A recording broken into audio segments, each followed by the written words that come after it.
People who can afford to pay fees for the education of their wards should send them to fee-paying private schools.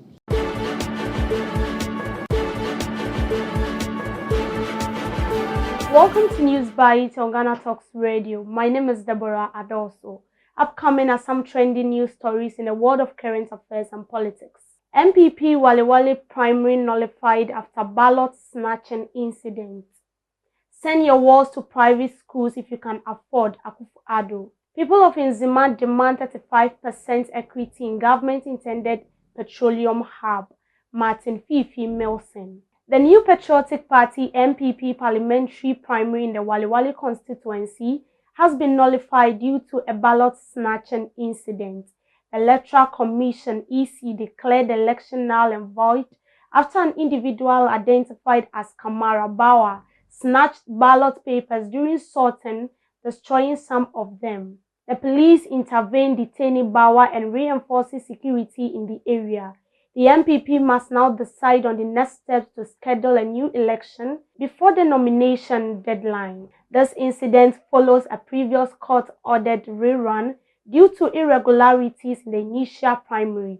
A total of 842 delegates were expected to vote to determine the NPP's candidate for the upcoming parliamentary elections.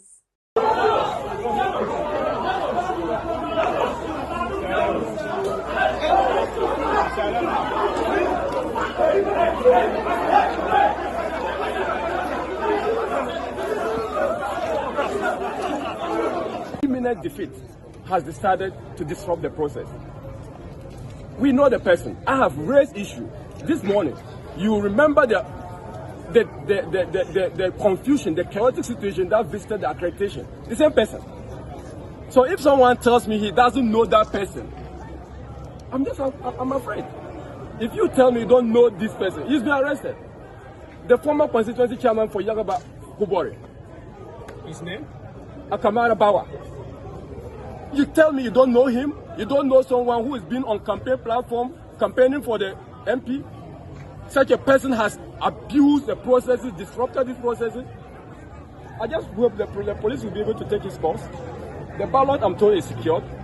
It will be counted. They must count it. And I have absolutely no doubt that when it's counted, the winner, the voices of the people, the people's favorite will be declared. This is my statement for them. But look. Away from that, President Nana Dankwa Akufo Addo has suggested that individuals who have the financial means to pay for their children's education should consider enrolling them in private schools.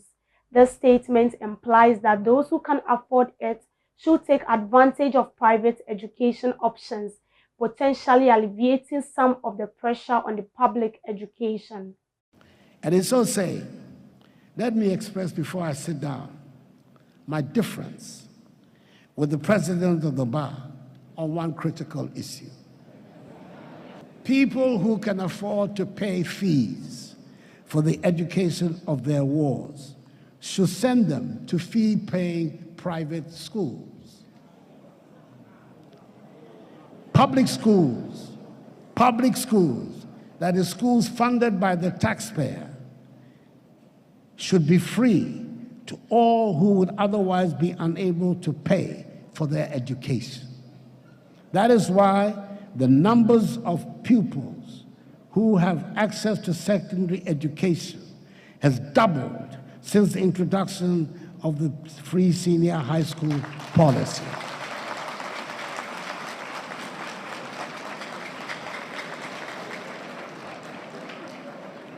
And that over 5.7 million persons have benefited from the policy since its inception. The full impact of this dramatic development will be felt in due course and will far outweigh the small number of privileged parents who can afford to pay for the education of their wards. In the context of Ghana's upcoming elections, this comment may be seen as a controversial stance, as it could be interpreted as suggesting that public education is not a priority for the government. The opposition party NDC may capitalize on this statement to criticize the NPP's education policies. However, it's also possible to view the president's comments as a pragmatic acknowledgement of the reality that Ghana's public education system faces challenges and that private schools can offer a quality education for those who can afford it. The statement may spark a debate about the role of private education in Ghana and the government's responsibility to ensure access to quality education for all citizens. And to our last story, the people of Nzima are demanding a 35% equity stake in the government's planned petroleum hub, according to Martin Fifi Milson, the corporate communication officer of the Coalition of Concerned Nzima People. This demand is likely driven by the community's desire to benefit directly from the resources extracted from their area and to have a greater say in the development of the petroleum hub. The Nzima people may be seeking a more equitable distribution of the wealth generated by the petroleum industry, which has historically been dominated by foreign companies and government entities. By demanding a significant equity stake, they may be trying to ensure that their community receives a fair share of the benefit, including jobs, economic growth, and infrastructure development. This demand could spark negotiations between the government, the petroleum companies involved in the Nzima community, potentially leading to a more inclusive and equitable development of the petroleum hub. It may also set a precedent for other communities in Ghana to demand similar equity stakes in natural resource extraction projects. And that's all for News Bites on Ghana Talks Radio. Do well to log on to our socials for more updates. My name is Deborah Addo, so thanks for making time.